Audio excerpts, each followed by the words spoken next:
Voice of మంజాల్సన్కి స్వాగతం సుస్వాగతం. లోకయుక్తగా justice Mallikarjun గారిని నియమించడం గురించి ఇప్పుడు చర్చ జరుగుతుంది. అసలు లోకయుక్త అంటే ఏంటి అంటే సాధారణంగా మన ప్రజాప్రతినిధులైనటువంటి మంత్రులు కావచ్చు, ఎమ్మెల్యేలు కావచ్చు, ఆఖరి ముఖ్యమంత్రి గారు కూడా మనకి సెంట్రల్ నేతలు లోక్పాల్ ఉంటుంది, ఇక్కడ లోకాయుక్త ఉంటుంది. అక్కడ కూడా ప్రధానమంత్రిని కూడా విచారించేటువంటి ఒక హక్కునేటువంటి సంస్థ జ్యుడిషియరీ సంస్థ అది. లోకాయుక్త అన్న లోక్పాల్ అన్న ఎక్కడైతే ముఖ్యమంత్రి గారు కూడా లోకాయుక్తలోకి వస్తారు అంటే ఒక మంత్రి గారి మీద కావచ్చు, ముఖ్యమంత్రి గారి మీద కావచ్చు, ఇలా ఏదైనా అవినీతి ఆరోపణలు వచ్చినప్పుడు వాళ్ళ మీద ఒక సామాన్యుడు కంప్లైంట్ ఇచ్చినా సరే ఆ ముఖ్యమంత్రిని పిలిచి ఆయన విచారించి జడ్జిమెంట్ ఇస్తారు. సో అంత పవర్ఫుల్ అనమాట. అంత పవర్ఫుల్ అంటే లోకాయుక్తగా జస్టిస్ మల్లికార్జున్ గారిని నియమించడం గురించి ఇప్పుడు రచ్చ జరుగుతుంది. ఎందుకు ఈ రచ్చ జరుగుతుంది అంటే అతను ఎవరంటే స్కిల్ డెవలప్మెంట్ కేసులో చంద్రబాబు నాయుడు గారికి బెయిల్ ఇచ్చినటువంటి జడ్జి ఆయన. మరి బెయిల్ ఇవ్వడం కామన్ కదా, బెయిల్ అనేది ఎవరికైనా ఇవ్వచ్చు, మరి ఆయన ఇచ్చాడు, అందులో తప్పే ఉంది అన్న పాయింట్ వస్తుంది. అక్కడ ఏంటంటే ఆ బెయిల్ ఇచ్చే విషయంలో ఏం జరిగిందంటే సాధారణంగా ఆయనకి అర్జెంటుగా ఐ ఆపరేషన్ గట్రా చేయించాలి గట్ట కొన్ని అనారోగ్య కారణాలు చూపించారనమాట. అయితే ఆ అనారోగ్య కారణాలు ఎవరు చెప్పాలంటే ప్రభుత్వ డాక్టర్లు చెప్పాలి, గవర్నమెంట్ డాక్టర్లు ఆ సర్టిఫై చేయాలి. కానీ ఆయన ప్రైవేట్ డాక్టర్లు కానీ సర్టిఫై తెచ్చుకొని చంద్రబాబు నాయుడు గారు బెయిల్ పొందడం జరిగింది. సో అప్పట్లో కొంతమంది విమర్శించారు కూడా, అంటే అది గవర్నమెంట్ డాక్టర్లు కదా, ఆ సర్టిఫికేట్ ఇవ్వాల్సింది, ఆయనకి ఆపరేషన్ అర్జెంటుగా చేయాలని. కానీ ప్రైవేట్ డాక్టర్లు ఇచ్చిన దాన్ని కోర్టు ఎలా నమ్ముతుంది అన్నది. ఇప్పుడు కూడా చూడండి, మనం ఏదైనా సరే మెడికల్ సర్టిఫికేట్ కావాలనుకున్నట్టు గవర్నమెంట్ డాక్టర్ నుంచి మనల్ని అడుగుతారు. ఒక ఎంప్లాయ్ మెడికల్ సర్టిఫికేట్ కావాలనుకున్నట్టు గవర్నమెంట్ డాక్టర్ ఇస్తుంటాడు సాధారణంగా. సో అలాంటి బెయిల్ ఇచ్చేటప్పుడు గవర్నమెంట్ డాక్టర్ కాంచి సర్టిఫికేషన్ అనేది తీసుకురావాలి. కానీ ప్రైవేట్ డాక్టర్ కాంచి సర్టిఫికేట్ తెచ్చుకున్న తర్వాత కూడా బెయిల్ ఇవ్వడం జరిగింది. సో అప్పుడు కొన్ని విమర్శలు వచ్చాయి. ఎవరైతే ఆ రోజు బెయిల్ ఇచ్చారో ఆయన ఇప్పుడు లోకయుక్త అవుతున్నారు త్వరలో. అంటే ఆయన్ని లోకయుక్త చేయడానికి ప్రభుత్వం నిర్ణయించుకుంది అని అంటున్నారు. అయితే ఆయన హైకోర్టు జడ్జి అయ్యే ముందు అప్పటి సుప్రీంకోర్టు చీఫ్ జస్టిస్గా ఉన్నటువంటి ఎన్వి రమణ గారు ఈయన్ని జిల్లా జడ్జి స్థాయి నుంచి హైకోర్టు జడ్జి చేశారని మొన్న రీసెంట్గా ఈయనే చెప్పడం జరిగింది. ఎన్వి రమణ గారి వల్ల నేను హైకోర్టు జడ్జిని అయ్యాను అని, జస్టిస్ అయ్యానని. సో ఎన్వి రమణ గారి మీద కొన్ని ఆరోపణలు ఉన్నాయి. అంటే అప్పట్లో జగన్ కూడా ఆయన సుప్రీంకోర్టు జస్టిస్గా ఉండేటప్పుడే ఈయన చీఫ్ జస్టిస్ అవ్వడానికి వీల్లేదు, ఎందుకంటే ఈయన మీద కొన్ని ఆరోపణలు ఉన్నాయి అని చెప్పేసి ఒక పబ్లిక్ లెటర్ రాశాడు ఆయన సీఎం హోదాలో. సాధారణంగా భారతదేశ చరిత్రలో ఒక సీఎం ఎప్పుడు కూడా ఒక సుప్రీంకోర్టు జస్టిస్ మీద ఎప్పుడు కూడా ఇలాంటి లెటర్స్ రాయడం, ఆరోపణలు చేయడం జరగలేదు. కానీ జగన్ చేసిన పని. అప్పుడే జగన్ అంటే కంటెంప్ట్ ఆఫ్ కోర్టు కిందకి ఇది వస్తుందా ఏంటి, ఈ నెల రాయొచ్చా, చాలా చర్చలు జరిగాయి, జగన్ అరెస్ట్ చేస్తారు అలాంటివి. సో అది పక్కన పెడితే మరి ఎన్వి రమణ గారి మీద ఒక తెలుగుదేశం ముద్ర ఒకటి ఉంది. ఎందుకంటే చంద్రబాబు నాయుడు గారు అరెస్ట్ అయినప్పుడు పెమ్మసాని గారు అప్పటి చీఫ్ జస్టిస్కి ఫోన్ చేసి ఇలాగ అరెస్ట్ చేశారు అంటే వెంటనే ఆయన చాలా బాధపడ్డాను, నేను ఒక ముఖ్యమంత్రిని అరెస్ట్ చేయడం ఏంటి, అందులో చంద్రబాబు నాయుడు లాంటి ముఖ్యమంత్రిని అరెస్ట్ చేయడం ఏంటి, నేను బాధపడ్డాను అని అన్నాడు ఆయన. నిజానికి ఈ జస్టిస్కి అంటే జడ్జీలు కావచ్చు, జస్టిసులు కావచ్చు, వీళ్ళకి అసలు ప్రజలతో సంబంధం ఏంటి అసలు? అంటే వాళ్ళ న్యాయ వ్యవస్థ వేరేగా ఉంటుంది, వాళ్ళకి ఎవరితో పని ఉండదు. అసలు ఈ రాజకీయ నాయకులు జైల్లో పెట్టకపోతే వీళ్ళకి సంబంధం లేదు కదా.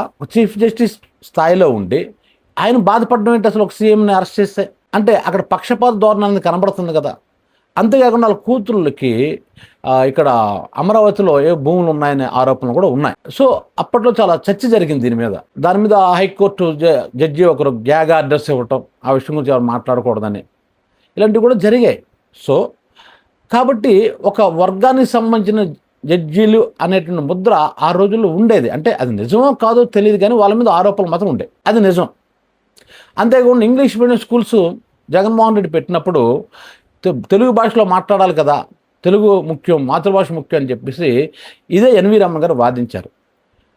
ఒక స్టేజ్ మీద నటుడు ఆర్ నారాయణమూర్తి ఈ ఎన్వి రమణ గారిని ఉద్దేశించి, సార్ మీరు ఆలోచించండి సార్, ఇంగ్లీష్ మీడియం చదివిన వాళ్ళే కదా మీలా జస్టిస్లు అవ్వగలరు, తెలుగు మీడియం చదివిన వాళ్ళు నాలాగా అయిపోతారు, మామూలుగా అయిపోతారు, కార్మికులు అయిపోతారు, కర్షకులు అయిపోతారు. కాబట్టి ఇంగ్లీష్ మీడియం అవసరం సార్. ఇంగ్లీష్ మీడియం చదివిన చాలామంది నా స్నేహితుల్లో చాలామంది చాలా గొప్ప స్థానాల్లో ఉన్నారు. కానీ తెలుగు మీడియం చదివిన వాళ్ళు అటెండర్లు లేదంటే క్లర్కులు ఈ స్థాయి వరకు మాత్రం వెళ్ళగలుగుతున్నారు. మీరేనా ఆలోచించండి అని ఆ స్టేజ్ మీద నారాయణమూర్తి గారు ఎన్వి రమణ గారిని ప్రశ్నించడం జరిగింది ఆ రోజు. సో ఇటువంటి ఒక వర్గం ఏమో అని ప్రజలు అనుకునే విధంగా వాళ్ళ బిహేవియర్ ఉండేది. అది నిజం కావచ్చు, నిజం కాకపోవచ్చు. ఎందుకంటే మనం ఏ జస్టిస్ కూడా మనం ఆపాదించకూడదు ఏదీని. సో ఇక్కడ కూడా ఈయనకి బెయిల్ ఇచ్చే విషయంలో ఎవరైతే మల్లికార్జున గారు ఉన్నారో, చంద్రబాబు నాయుడు గారికి బెయిల్ ఇచ్చే విషయంలో మనం ఎప్పుడైనా తీర్పుల్ని మనం వ్యతిరేకించవచ్చు, కానీ జడ్జి గారి తాలూకు వ్యక్తిగత జీవితాన్ని మనం వ్యతిరేకించకూడదు. అందుకే జగన్ లెటర్ రాసినప్పుడు కూడా అది విమర్శలకు దారితీయని కారణం కూడా అదొకటి. సో ఇటువంటి ఆరోపణలు వీళ్ళ మీద జనాల్లో చర్చలో ఉంది అని చెప్పడం నా ఉద్దేశం తప్ప నేనైతే వ్యక్తిగతంగా ఎవరిని ఆరోపించడం లేదు. వ్యక్తిగతంగా అక్కడ జరిగే సంఘటనలు మీకు ఇప్పుడు చెప్తున్నాను. ఆ రోజుల్లో ఏమనుకునేవారు అని చెప్తున్నాను అంతే. ప్రజల్లో ఏ విధంగా చర్చ ఉండేది, పత్రికలు ఏ విధంగా చర్చ ఉండేది అని అది మాత్రం గుర్తు చేస్తున్నాను. అయితే ఇలా ఆయన బెయిల్ ఇచ్చిన కారణంగానే ఆయనకి ఈరోజు లోకయుక్త పదవి ఇచ్చారని, లోకయుక్తగా చేస్తున్నారని ఒక ఆరోపణ ఉంది.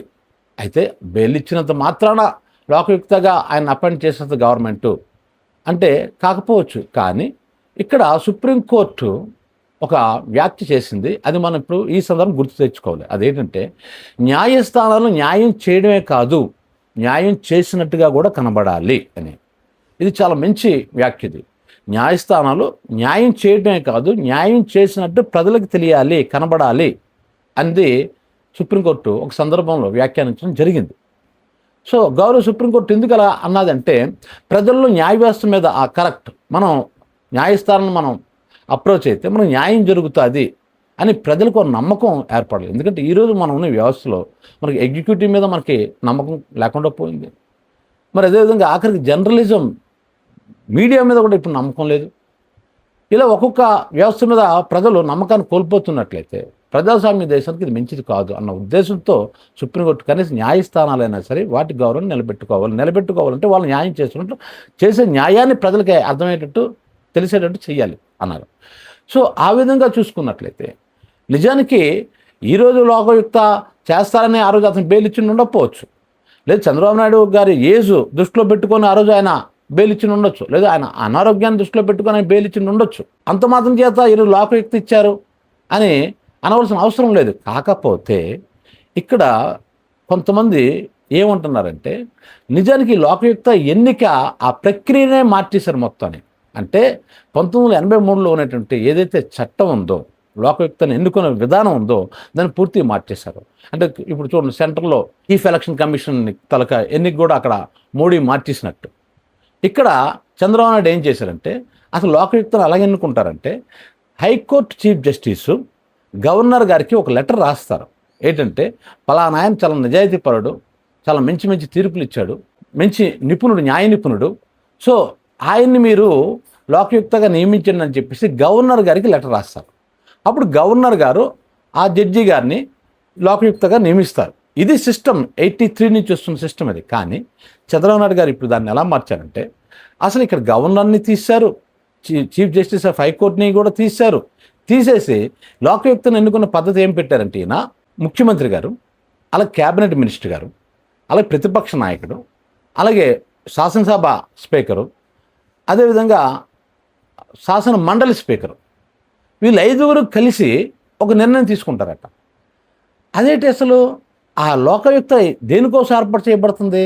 ఎవరైతే ప్రజాప్రతినిధులు అవినీతి చేస్తారో వాళ్ళని విచారించేటువంటి వ్యవస్థ లోకయుక్త. మరి ఇక్కడ ముఖ్యమంత్రి ప్రజాప్రతినిధి, ప్రతిపక్ష నాయకుడు ప్రజాప్రతినిధి, మంత్రి ఎవరైతే క్యాబినెట్ మినిస్టర్ అతను ప్రజాప్రతినిధి, స్పీకరు కూడా అంతకుముందు ప్రజాప్రతినిధే కదా, మళ్ళీ స్పీకర్ స్థానం పోతే మళ్ళీ ప్రజాప్రతినిధి అవుతాడు. అది శాసనసభ కావచ్చు, శాసన మండలి కావచ్చు, మరి వీళ్ళంతా ప్రజాప్రతినిధులే కదా. అంటే వీళ్ళ మీద వచ్చే కేసులు విచారించడం కోసం ఏర్పాటు చేసిన లోకయుక్తాన్ని వీళ్ళు సెలెక్ట్ చేయడం పెట్టి మరి అందుకే కదా మన కొలీజియం వ్యవస్థ ఉంది. న్యాయ వ్యవస్థలో కొలీజియం వ్యవస్థ ఎందుకు ఉంది? ఈ రాజకీయ నాయకుల చేతుల్లో కానీ వస్తే తనకు కావాల్సిన వ్యక్తులు వాళ్ళు జడ్జీలుగా అపాయింట్ చేసేస్తారు. కాబట్టి ఆ న్యాయ వ్యవస్థ ఏం చేసిందంటే కొలీజియం ఏర్పాటు చేసింది. అందుకని రాజకీయ నాయకుల చేతిలో పెట్టలేదు. ఎందుకంటే తెల్లారు లేస్తే వచ్చి ఆరోపణలు ఎట్టి ల్యాండ్ గురించో, వైన్ గురించో, మైన్ గురించో ఇవే కదా ఆరోపణలు ఎక్కువ వస్తుంటాయి. ఇటువంటి ఆరోపణలు ఇవన్నీ ఎవరు చేయగలరు? ఎవరైతే పదవిలో ఉంటారో, ఎవరైతే ప్రజాప్రతినిధులు వాళ్ళు చేయగలని సామాన్య పౌరుడు ఇలాంటివి ఏమీ చేయలేడు. మరి ఇటువంటి అవినీతి రాజకీయాలు ఎక్కువైపోతుందనే కదా లోకాయుక్త పెట్టారు. మరి ఆ లోకాయుక్తని అపాయింట్ చేసే హక్కు మరి ప్రజాప్రతినిధుల మీద ఉంటే తనకు నచ్చిన వాళ్ళని వీళ్ళు అపాయింట్ చేసుకొని రేపొద్దు వీళ్ళ మీద ఆరోపణలు వస్తే అప్పుడు ఆ లోకాయుక్త వీళ్ళకి వ్యతిరేకంగా తీర్పు చెప్పగలడా? ఇది కదా పాయింట్ ఇప్పుడు. కాబట్టి నిజానికి జస్టిస్ మల్లికార్జున గారు ఎవరైతే ఉన్నారో ఆయన నిజాయితీపరుడు అయిన ఉండొచ్చు. అంటే ఆయనకి వ్యక్తిగత నాకు తెలియదు ఆయన గురించి అసలు నాకేం తెలియదు. సో అందుకు తెలియదు కాబట్టి ఆయన మీద నేను ఆరోపణలు కూడా చేయలేను, పొగడను లేను. అతను నిజాయితీపరుడు అయిన ఉండొచ్చు, అందులో ఏ డౌట్ లేదు. కానీ చంద్రబాబు నాయుడు గారికి బెయిల్ ఇచ్చే విషయంలో వచ్చే ఆరోపణలకి ఇప్పుడు ఇక్కడ వ్యవస్థ ఎలాగైతే లోకయుక్తాన్ని అపాయింట్ చేసేటువంటి విధానం మార్చి మరీ ఆయనకి ఇవ్వడం వల్ల ఇప్పుడు చర్చకు వచ్చింది అది. లేకపోతే అసలు నాకే రాకపోతుంది. సో ఇప్పుడు అందుకు చర్చకు వచ్చింది. కాబట్టి సుప్రీంకోర్టు ఇంతకుముందు చెప్పినట్లు న్యాయం చేయటమే కాదు, న్యాయం జరిగేటట్టు అంటే న్యాయం చేసినట్టు మనం కనబడాలి అన్న ఆ సూత్రానికి ఇది వ్యతిరేకం కనబడుతుంది కదా. ఇది నా వ్యక్తిగత అభిప్రాయం కాదు, సుప్రీంకోర్టు చెప్పేటువంటి వ్యాఖ్యలు అప్పుడు ఇచ్చిన స్టేట్మెంట్ ఆధారంగా చెప్తున్న మాటలు ఇవి. అదే 83 అంటే లోకయుక్తాన్ని అపాయింట్ చేసే విధానాన్ని మార్చి కొత్తగా ఈ విధానం పెట్టడం గురించి నేను చెప్తున్నాను ఇది. సో ఇలాంటప్పుడు నిజానికి సార్ ఎవరైతే జస్టిస్ మల్లికార్జున గారు ఉన్నారో ఆయన నిజాయితీగా రేపు పనిచేసిన చాలా కేసులు నిజాయితీగా తీర్పు చెప్పిన లోకయుక్తలో, కానీ ఆయన మీద ఒక ముద్ర ఉండి నిజానికి ఏదో ఒక తెలుగుదేశం మినిస్టర్ గారి మీద ఒక ఆరోపణ వచ్చింది అనుకుందాం, ఎవరో సామాన్యుడు కంప్లైంట్ చేశాడు. కానీ నిజాయితీ అంటే నిజంగా ఆ మంత్రి గారు తప్పు చేయలేదు అనుకుందాం, తప్పు చేయలేదు, మొత్తం ఈయన అన్ని పరిశీలించి లేదు మంత్రి గారు తప్పు చేయలేదు అని నిజాయితీగా తీర్పు చెప్పచ్చు. కానీ అప్పుడు ఏంటి ఆరోపణ వస్తుందంటే అవును మరి ఎందుకు చెప్తారు, అలాగే చెప్తారు, ఎందుకంటే తెలుగుదేశం పార్టీ చంద్రబాబు నాయుడు అపాయింట్ చేసినట్టే లోకయుక్త కదా, మరి అలా కాకపోతే ఇంకెలా చెప్తారు అనేటువంటి ఆరోపణలు ఆయన మీద వస్తాయి. ఇది ఇక్కడ చెప్తున్న పాయింట్. అంటే ఆయన నిజాయితీగా పనిచేసినప్పటికీ కూడా ఇదే ముద్ర వేసేస్తారు ఆయన మీద. సో అందుకోసమే జస్టిస్ ఎవరైతే మల్లికార్జున గారు ఉన్నారో ఆయన ఈ పదవి తీసుకోకుండా ఉంటేనే మంచిది. ఎందుకంటే ఆల్రెడీ కొంతమంది మీద మనం ఆరోపణలు మనం చూస్తున్నాం.